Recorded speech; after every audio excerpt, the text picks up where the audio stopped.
Assalamualaikum warahmatullahi. Al-Fatihah. A'udzu billahi minasyaitonir rajim. Alhamdulillah.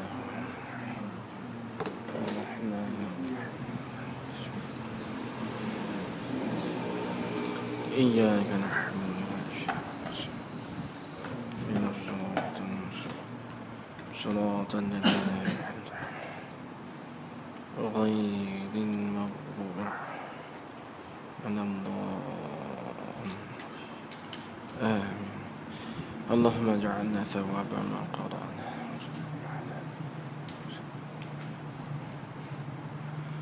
ثم إلى شيخنا سنة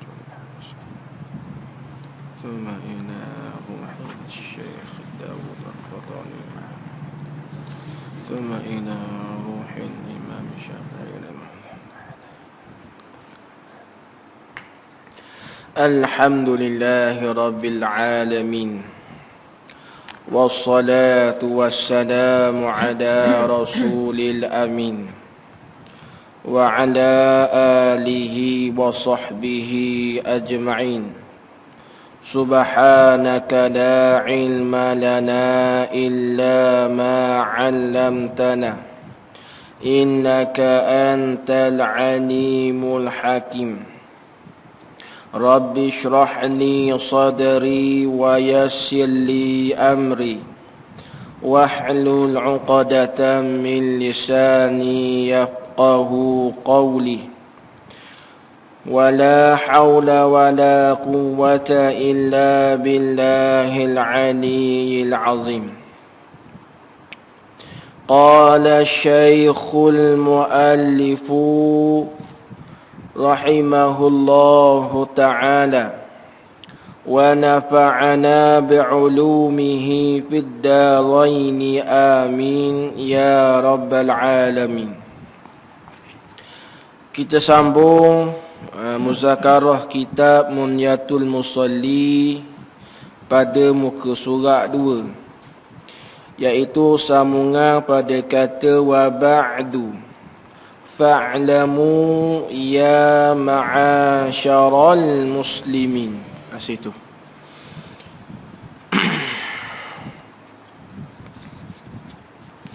Kata pengarang rahimahullahu ta'ala, wa ba'du fa'lamu ya ma'asyaral muslimina waffaqana Allahu wa iyyakum wa alhamana rushdana wa a'adzana min syarri anfusina.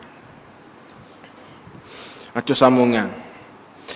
Tengok terjemahan berserta dengan huraian. Wa ba'du, dan adapun kemudian dari itu.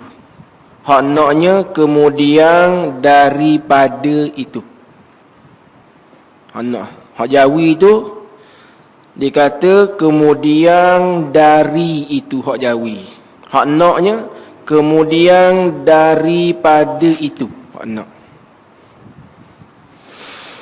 Dan adapun kemudian daripada itu.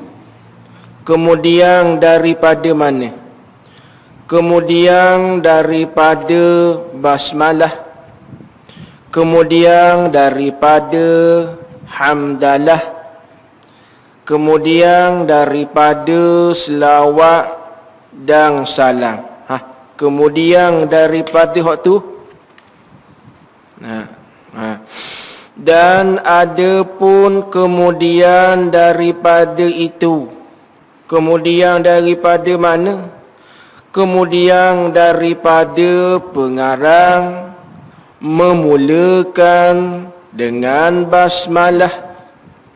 Basmalah tu ialah Bismillahirrahmanirrahim.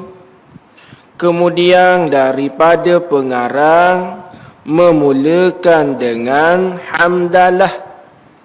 Hamdalah lafaz alhamdulillah. Kemudian daripada pengarang memulakan dengan salawat dan salam. Kemudian daripada hak tu lah, maka ketahui oleh kamu.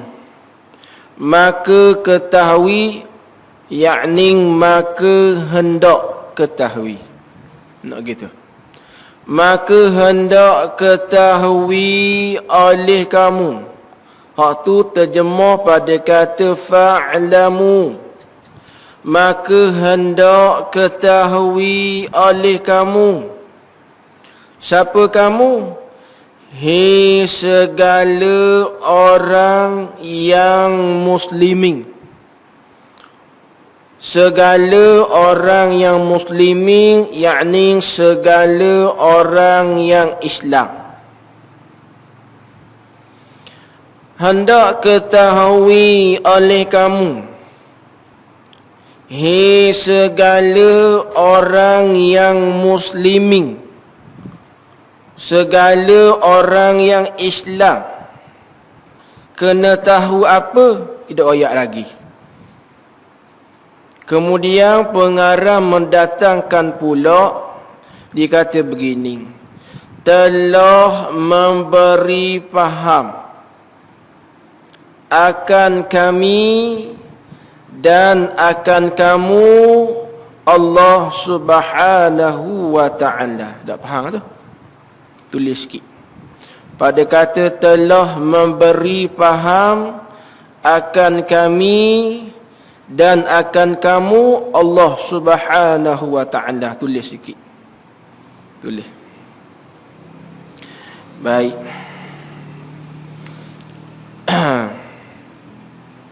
Kemudian pengarang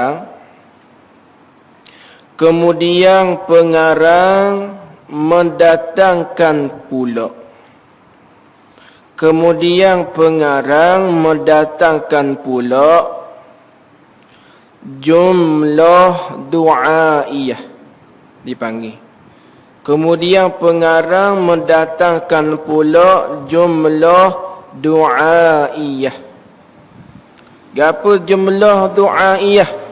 Dalam kurungan jumlah ayat yang mengandungi makna doa. Tu. Dipanggil. Kemudian pengarang mendatangkan pula jumlah du'aiyah, jumlah ayat yang mengandungi makna doa. Baik. Dia kata telah memberi, yakni mudah-mudahan. Mudah-mudahan memberi. Nak gitu.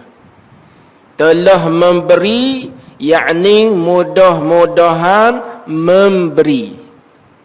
Nak gitu. Ataupun semoga memberi. Nak gitu. Hak mana pandai Jawi tulis gitulah. Telah memberi, yakni mudah-mudahan memberi. Ataupun semoga memberi. Nak gitu. Faham, yakni taufik. Faham dengan makna taufik. Mudah-mudahan memberi faham. Gapo faham? Yakni taufik. Apa makna taufik? Sebut sama taufik. Gapo taufik? Tulis sikit kalau tanya. Apa itu taufik? Kalau kata taufik hidayat, kenal tau. Hak main badminton tu taufik juga. Tu nama orang. Apa dia taufik? Taufik ni ialah Allah menjadikan kuasa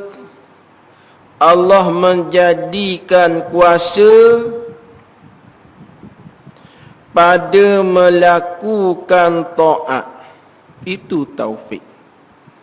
Allah menjadikan kuasa pada mengerjakan taat. Itu taufik. Allah menjadikan kuasa, kita panggil rank, pada mengerjakan taat. Itu taufik. Mudah-mudahan memberi taufik, memberi kekuatan pada mengerjakan taat. Itu taufik. Tidak? Semoga, boleh juga nak kata begitu. Ataupun mudah-mudahan, boleh juga nak kata begitu, boleh belaka. Jadi terjemuh dengan semoga ataupun mudah-mudahan, itulah dipanggil terjemahan jumlah du'aiyah. Semoga memberi taufik. Gapo taufik? Semoga memberi kekuatan pada mengerjakan taat akan kami. Kami ni di situ terkena kepada Syekh Daud. Semoga memberi taufik, memberi kekuatan pada mengerjakan taat tu akan kami, akan Syekh Daud, dan akan kamu, dan mudah-mudahan. Nak gitu. Dari segi ibarat kok, dan akan kamu ni ataf pada kata akan kami. Payah lalu main ibarat. Dan akan kamu, yakni dan mudah-mudahan memberi taufik, memberi kekuatan pada mengerjakan taat tu akan kamu. Gitu. Dah tak? Boleh kerti tak? Cuba baca. Kerti tanya lalu. Dan akan kamu tu ayat penuh iguan ni. Dan akan kamu. Apa ayat penuh ni? Semoga memberi semoga memberi kekuatan pada mengerjakan taat tu akan kamu. Siapa kamu? Tiap-tiap orang yang menilik dan belajarkan kitab ni. Tu kamu. Kita semua ni lah. Kami tadi kena kepada Syekh Daud. Kamu kena kepada tiap-tiap orang yang menilik dan belajarkan kitab ni. Semoga memberi kekuatan pada mengerjakan taat akan kami, dan semoga memberi kekuatan pada mengerjakan taat akan kamu. Siapa yang memberi taufik? Oleh Allah Subhanahu wa ta'ala. Itu doa daripada Syekh Daud hak pertama. Mintakan taufik, kekuatan pada mengerjakan taat. Kerana kita boleh buat kerja taat ni tidak lain, tidak bukan hasil daripada taufik yang dikurniakan oleh Allah. Apa dia taufik? Kekuatan yang boleh pada mengerjakan taat. Dia berbeza dengan hidayah. Hidayah ni orang panggil petunjuk kepada jalan sebenar. Terkadang Allah Ta'ala mengkurniakan hidayah kepada seseorang, tetapi tidak mengkurniakan taufik. Tengok, tengah duduk saja-saja atas gerai ke orang bang. Weh, bang dah weh, asal Zuhur dok mayangi. Itu dipanggil apa tu? Hidayah.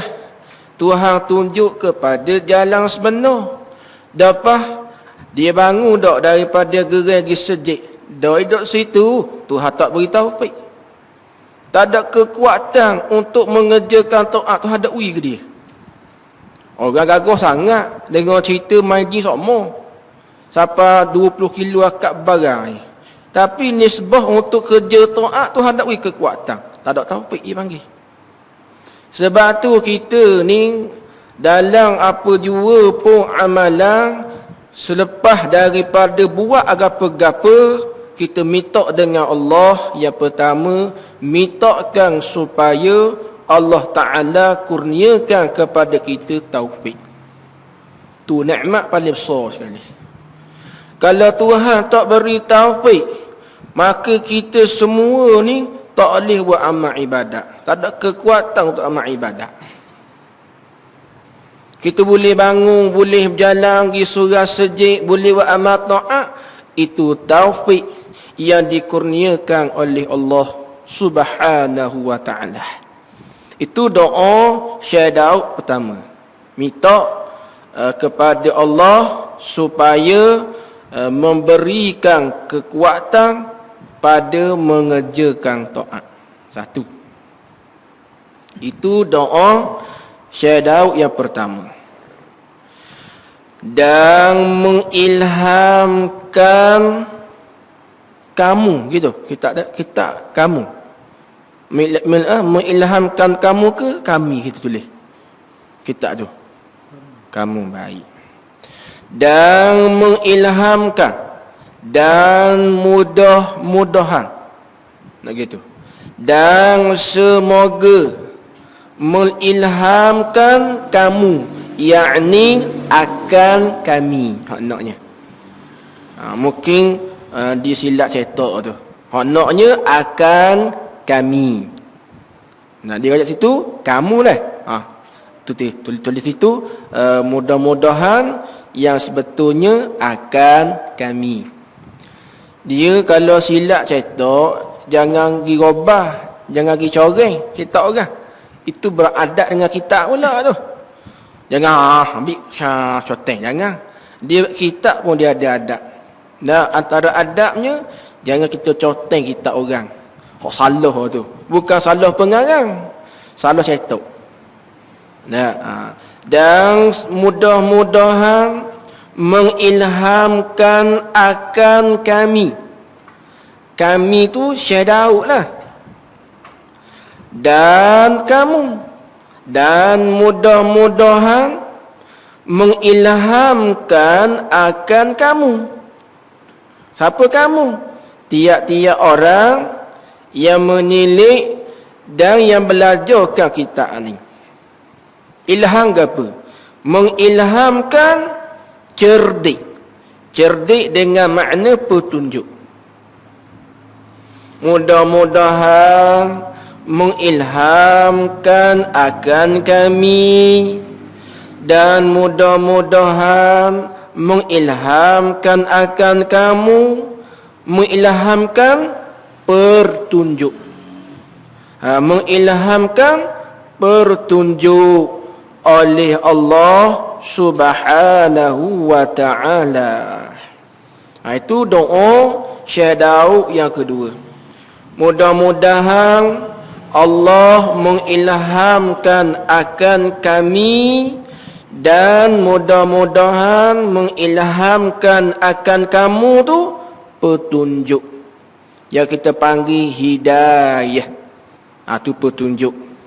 Minta supaya Allah mengilhamkan akan kita semua ni. Minta Allah Ta'ala ilhamkan petunjuk. Jadi dua doa yang Syekh Daud minta. Yang pertama, Syekh Daud minta kepada Allah supaya Allah Ta'ala memberikan taufik. Memberikan kekuatan pada mengerjakan amal taat. Yang kedua, Syekh Daud minta kepada Allah, semoga Allah mengilhamkan akan kita semua ni petunjuk. Minta dalam semayang kita dua benda ni. Minta Allah Ta'ala berikan kita taufik, kekuatan pada mengerjakan amal taat. Kemudian minta kepada Allah supaya Allah mengilhamkan kita semua ni petunjuk. Dia petunjuk ataupun hidayah ni milik Allah Subhanahu wa ta'ala. Terkadang kita kasih pada seseorang untuk dia berubah, untuk dia kembali kepada pangkal jalan. Tetapi Allah Ta'ala belum lagi beri hidayah serta taufik untuk kembali kepada pangkal jalan. Kerana hidayah ni milik Allah. Hidayah ni milik Allah. Apa yang kita mampu buat ialah hanya berdakwah, hanya mengajak, hanya menyebut perkara-perkara yang baik. Mudah-mudahan Allah Ta'ala bukakan pintu hidayah serta Allah Ta'ala kurniakan taufik untuk dia kembali kepada pangkal jalan. Jangan kita putus asa untuk mengajak orang supaya balik kepada pangkal jalan.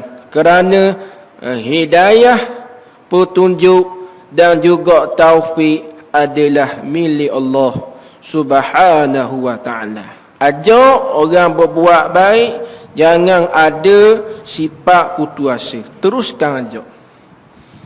Teruskan ajak. Adapun yang beri petunjuk kepada jalan sebenar beserta dengan kekuatan pada mengerjakan mataat, itu adalah urusan Allah, kerjaan Allah Subhanahu wa ta'ala. Cuma kita selaku hamba ajak orang berbuat baik, jangan pernah ada sifat putus asa. Teruskan ajak. Teruskan ajak. Kalau kita ajak hari ni, mungkin dia tak terima. Kita ajak pula esok, mungkin dia tak terima. Mau dah tahu akan datang ke, lusa ke dia terima, tahun depan ke, lagi tahun depan ke.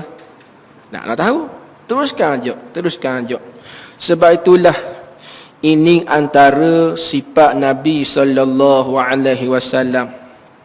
Ketika mana Nabi berdakwah di Taif dengan harapan penduduk Taif menerima dakwah Nabi. Tetapi apabila sampai di Taif, Nabi dengan beberapa orang sahabat ketuk pintu setiap rumah. Kemudian bila penghuni rumah buka pintu, Nabi dakwah, Nabi bercakap tentang agama. Kemudian apa yang Nabi dapat? Penghuni rumah tersebut tutup pintu tanpa Nabi berdakwah, tanpa Nabi sempat bercakap tentang agama. Begitulah Nabi pergi setiap rumah ke rumah. Apa yang Nabi dapat hanyalah tutup pintu. Dan kita hari ni asyik tabligh. Begitulah konon-kononnya. Kemudian penduduk kampung upah kepada budak supaya pakat pelekong kepada Nabi beserta dengan sahabat, pakat pelekong dengan batu. Dan akhirnya apa yang Nabi terima hanyalah lontaran batu yang terkena kepada kepala Nabi dan juga kepada kepala sahabat, yang menyebabkan kepala Nabi ini pecah sehingga darahnya mengalir dan bertakung di dalam selipar Nabi. Nabi lari berbatu-batu sehingga kedengaran bunyi darah. Tu Nabi bawa agama payah, Syekh. Tapi kita hari ini mudah-mudah gadai agama.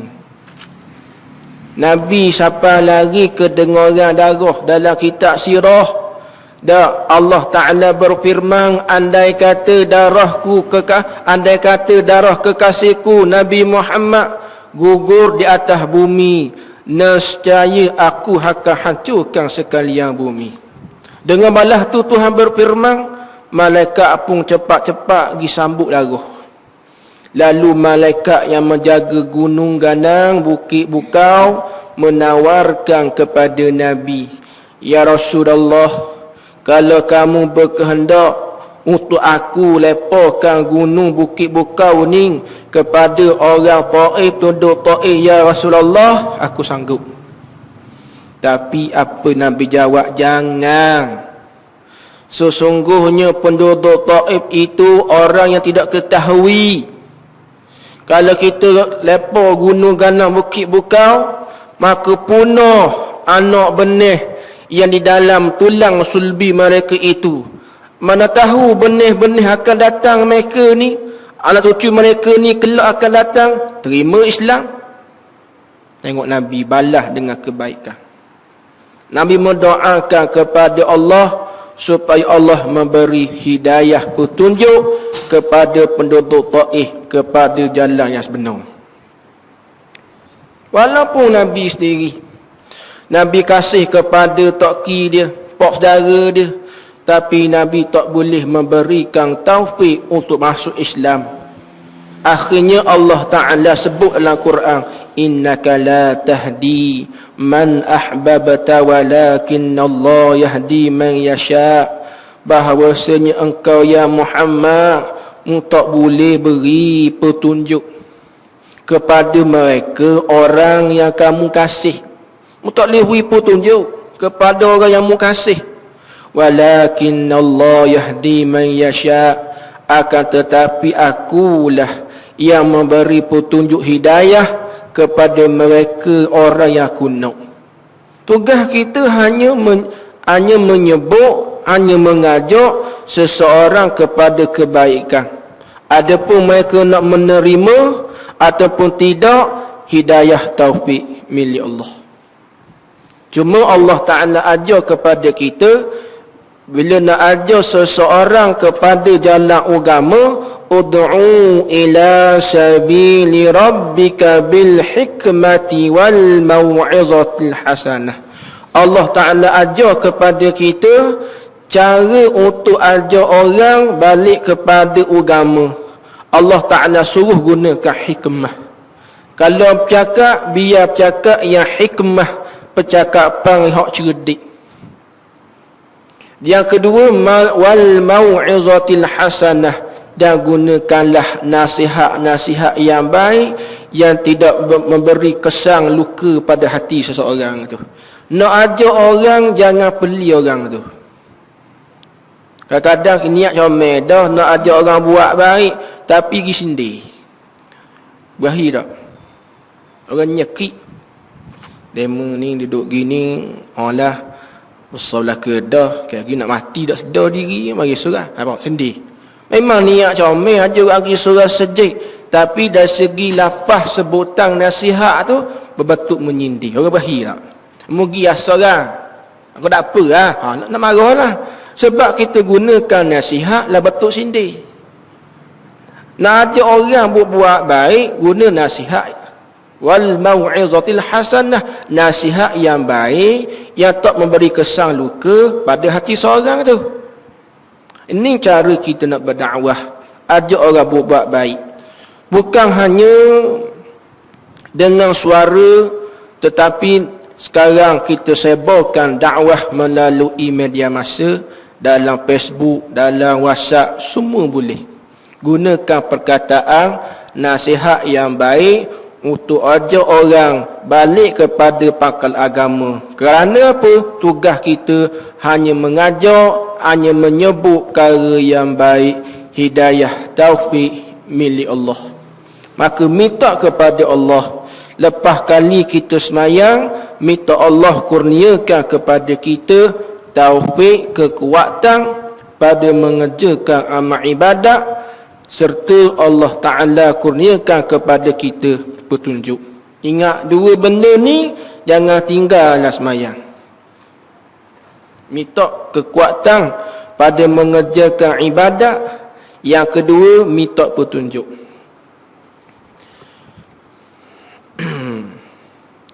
Dan doa Syekh Daud yang ketiga, dan lindungkan,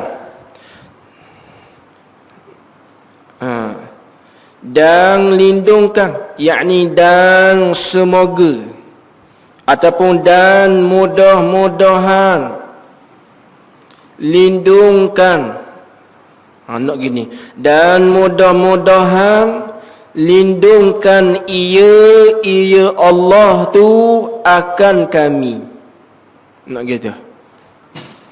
Wa a'adzana, dan mudah-mudahan dan semoga lindungkan ia Allah akan kami Kami tu akan Syekh Daud lindung daripada kejahatan diri kita. Kejahatan diri kita, yakni kejahatan hawa nafsu kita. Kerana nafsu ni sentiasa menyuruh dan mengajak kepada perkara jahat. Innan nafsa la'ammaratun bisu. Bahawasanya hawa nafsu sentiasa menyuruh kepada perkara kejahatan. Ini kita kena minta dengan Allah supaya Allah lindungkan daripada kejahatan hawa nafsu kita. 3 doa yang Syekh Daud minta kepada Allah. Yang pertama, minta taufik, kekuatan pada mengerjakan amal ibadat. Yang kedua, Syekh Daud minta supaya Allah ilhamkan kepada kita semua ni hidayah petunjuk. Yang ketiga, Syekh Daud minta semoga Allah lindungkan kita semua ni daripada kejahatan hawa nafsu kita. Sebab itulah hawa nafsu ni sentiasa menyuruh dan mengajak kepada perkara jahat. Orang yang duduk di dalam martabat nafsu amarah, kata ulama, mereka ini tidak selamat daripada neraka. Kerana nafsu amarah ni, apabila mereka melakukan suatu kejahatan, dalam hati mereka itu langsung tidak ada rasa penyesalan dan sedih. Inilah orang yang duduk dalam maqam martabat nafsu amarah. Nah. Bahkan bila dibuat jahat tu, dia rasa satu kenikmatan, satu kepuasan dan satu kesedapan. Ini orang yang duduk dalam peringkat martabat nafsu amarah. Nak kenal? Buat jahat, tak rasa apa-apa. Sedih pun tak. Bahkan dia rasa satu kepuasan, satu kesedapan lah pula bila melakukan maksiat, satu kejahatan. Ini orang duduk peringkat nafsu amarah. Kemudian nak kena orang duduk dalam peringkat nafsu lawamah, dia peringkat yang tinggi sikit daripada nafsu amarah. Nafsu lawamah ni nafsu yang bila kita buat salah, dia akan kritik diri kita sendiri. Bila kita buat jahat agak, dia akan rasa debar, rasa bersalah, rasa takut dengan azab Allah. Dia akan kritik diri kita sendiri. Ini orang pekat nafsu lawamah. Pernah tak kita buat jahat berasa takut? Kalau tak rasa takut, tak rasa gapa-gapa, itu pekat nafsu amarah. Debar, bila buat jahat rasa debar, dodak omong ni, tak padangan ustaz, tak padangan orang mengaji ni. Hati kita duk kritik kita sendiri. Itu pekat nafsu lawamah. Pekat tinggi sikit. Dia nak tembus kepada nafsu amarah, kepada nafsu lawamah, dia kena tepuh 70,000 lapisan nak lepas. Nafsu lawamah nak kepada nafsu mutmainnah, tepuh pula 70,000 lapisan. Ia kena kuatkan amal ibadat, di samping kena kuatkan zikir. Zikir nak tembus nafsu ni bukan sebut mulut je, sebut mulut serta hati ingat. Bubuh didegih. Kalau mulut sekadar sebut, hati tak ingat, tak degih. Antaranya kena memperbanyakkan istighfar. Kelasan orang ni istighfar bukan 3, bukan 4. Bahkan sehari 1000 kali. Lepas subuh 1000, pas zuhur 1000, pas asar 1000. Cakap tak? Sebut istighfar, mulut, hati ingat. Hati menghadirkan makna. baru dipanggil zikir. Mengikut orang sufi. Ni kalau orang amal tarikat, amal wirid tarikat lagu tu, guru tahu nak habiskan 10,000 istighfar, 10,000 la ilaha illallah, 10,000 selawat. Wa abidah nak pergi ambil zikir baru, dia buat semula. Dia mudah zikir lagi. Guru tasyah, kita tahu orang telah sampai kepada maqam hadrat Allah, orang kenal Allah dengan sebenar-benar kenal, dia boleh baca hati rohani orang. Ni zikir mula, dak zikir lagi. Dak selok itu. Senang tak payahlah. Sebab nafsu kita, hati kita ni lara dengan dunia berpuluh-puluh tahun. Kemudian kita nak sumbat nafsu ni dengan benda pahit. Mana? Zikir istighfar kan senang. Nak telang lah. Pahit tak tahu, hati tak kena. Nak ingat ke Tuhan tu, nisbah kata sebut 10, hati ingat Tuhan berberat. Sampai 5 sebut tak ingat Tuhan. Ayuh tu. Nak pahit tak pahit. Nak ajar nak rasul lagu tu. Nak hati ingat Tuhan, dia kena ajar. Kena zikir semua. Kenapa? Kerana hati ni nak ingat Tuhan, dia kena tepuh, kena memperbanyakkan zikir lisan. Ni banyak mulut sebut. Bila kita memperbanyakkan zikir lisan, zikir lidah, kita minta dengan sebab memperbanyakkan zikir lisan, membawa kepada hati ingat akan Allah. Kalau mulut malas zikir, malas sebut, nak wisapa hati kat Tuhan gua ni. Mayang pun cakap nak dah. Baru 2 kali istighfar nguak mulut lah. Nak kata 100, nak kata 1000. Kan mudah lah. Nak daping diri dengan Allah Ta'ala. Nak minta lindung daripada kejahatan hawa nafsu kita sendiri. Siapa yang berlindung? Allah Subhanahu Wa Ta'ala. Itu doa.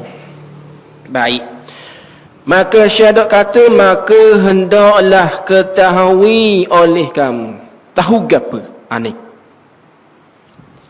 Inna solata. Bari inna ke anna. Kita terima.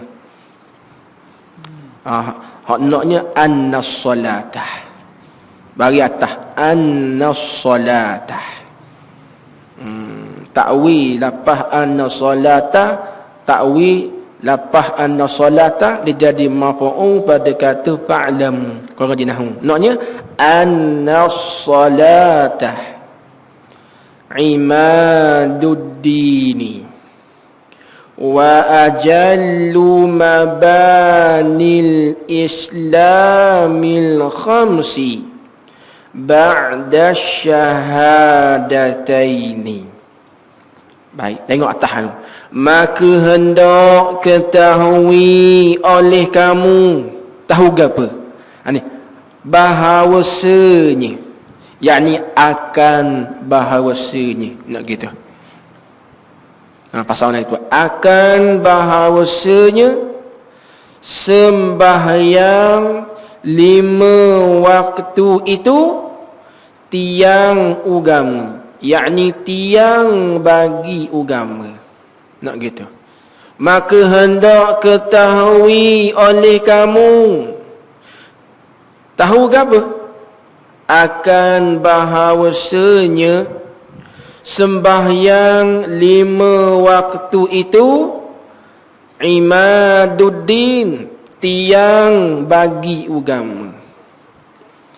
Tengok Syekh Daud, dia cakap gerak sepatah isyarat ayat Quran, gerak sepatah isyarat hadis. Ini Syekh Daud dia cakap anna salata imaduddin ni. Hak ni Syekh Daud tiruan cakapan hadis Nabi sallallahu alaihi wasallam. Tengok Syekh Daud cakap. Nampaklah ketokohan Syekh Daud, bukan sebarang orang cakap gini. Dicakap anna salata imaduddin. Ini satu tiruan cakapan daripada hadis Nabi sallallahu alaihi wasallam. Baik, sini ada nota. Sini nota. Baik, sebelum nota tu nak royak dulu. Matang hadis ada sambungan lagi. Hak hadis sebutnya as-salatu imaduddin. Faman aqamaha faqad aqamad-din. Faman tarakaha faqad hadamad-din. Ada sambungan lagi. Baik. Tulis sikit apa? Nak kata sembahyang 5 waktu itu tiang bagi agama. Boleh buat situ tak apa. Sedi kertas berapa? Buat nota sikit. Baik. Baiklah. Cara cakapan sebegini. Cara cakapan sebegini mana? Itulah annas-salata imaduddin tu. Cara cakapan sebegini dikenali sebagai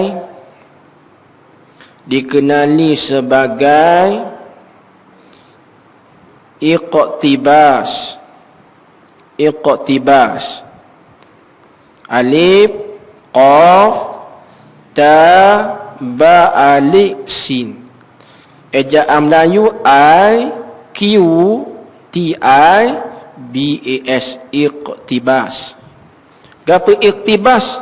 Satu tiruan cakapan daripada Quran dan hadis. Baik. Nabi kata as-salatu imaduddin. Semayang itu tiang bagi agama. Baik. Boleh nota sikit. Kalau sekiranya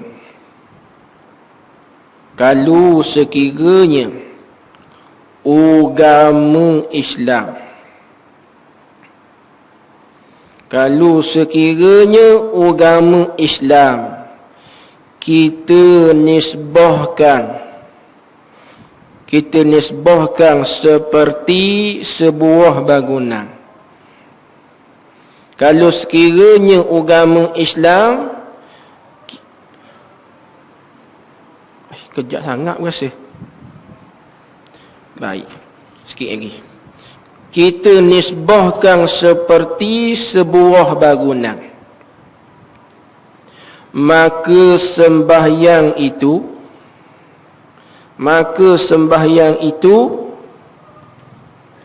menepati tiang bagi bangunan itu. Maka sembahyang tu menepati tiang bagi bangunan itu. Kukuh ataupun tidak, runtuh ataupun tidak bangunan itu, bergantung kepada tiang yang didirikan. Bergantung kepada tiang yang didirikan. Begitulah juga sembahyang. Kalau sekiranya sembahyang itu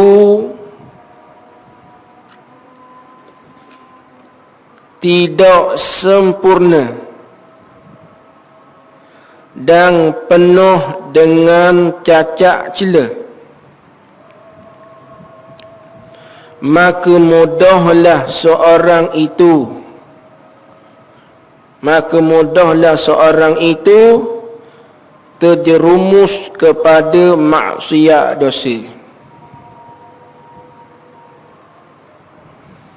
Maka dengan sebab itu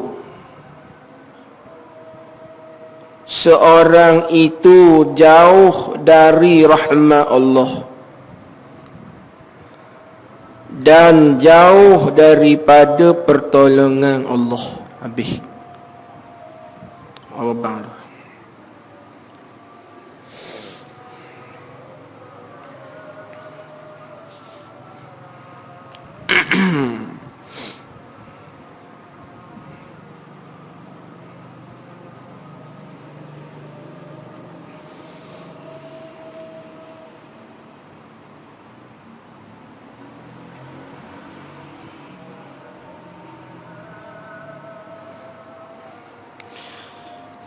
La haula wa la quwwata illa billah.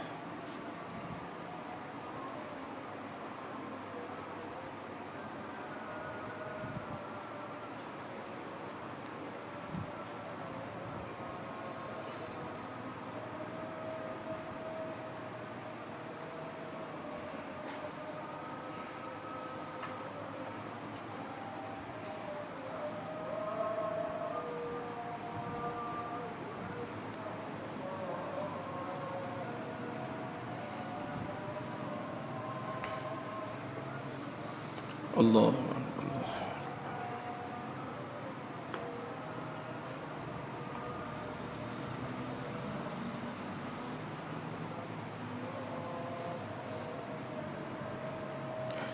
La ilaha illallah Salatin qa'imah ati sayyidana Muhammadan al-Sinta wal-Fadilah wa syafa'atullah tu as-salatu imaduddin tu notah. Dengan sebab itu seorang itu jauh daripada rahmat Allah dan jauh daripada pertolongan Allah. Itu as-salatu imaduddin. Baik. Nabi sebut lagi sambungan. Faman aqamaha faqad aqamaddin. Maka barang siapa mendirikan sembahyang. Tak ada sini, kita tulis sendiri. Sambungan hadis. Tadi as-salatu imaduddin, nota dia ada dah. Sambung lagi matan hadis. Maka barang siapa mendirikan sembahyang, maka sebenarnya mendiri dan menghidupkan agama. Nabi bersabda, maka barang siapa mendirikan sembahyang. Maksud mendiri sembahyang ni ulama mari syarah. Maksud mendiri sembahyang ialah sempurna segala syarat dan rukun, serta buat segala perkara sunat dalam sembahyang. Itu maksud mendirikan sembahyang. Sempurnakan segala syarat dan rukun, serta mengerjakan segala perkara sunat dalam sembahyang. Itu maksud mendirikan sembahyang. Maka barang siapa mendirikan sembahyang, yakni sempurnakan syarat dan rukun serta mengerjakan segala perkara sunat dalam sembahyang, ni dipanggil mendirikan sembahyang. Maka Nabi kata, maka sebenarnya orang itu mendiri dan menghidupkan agama dia sendiri. Persoalannya, kita ni bila kata kita sembahyang ni, adakah kita mendirikan sembahyang ataupun tidak? Jawab tak lain tidak bukan, ini berkait dengan ilmu. Kalau kita sembahyang, kita buat tanpa ilmu, maka sembahyang kita tu ditak panggil ibadat. Dan kita sendiri tidak dinamakan mendirikan sembahyang.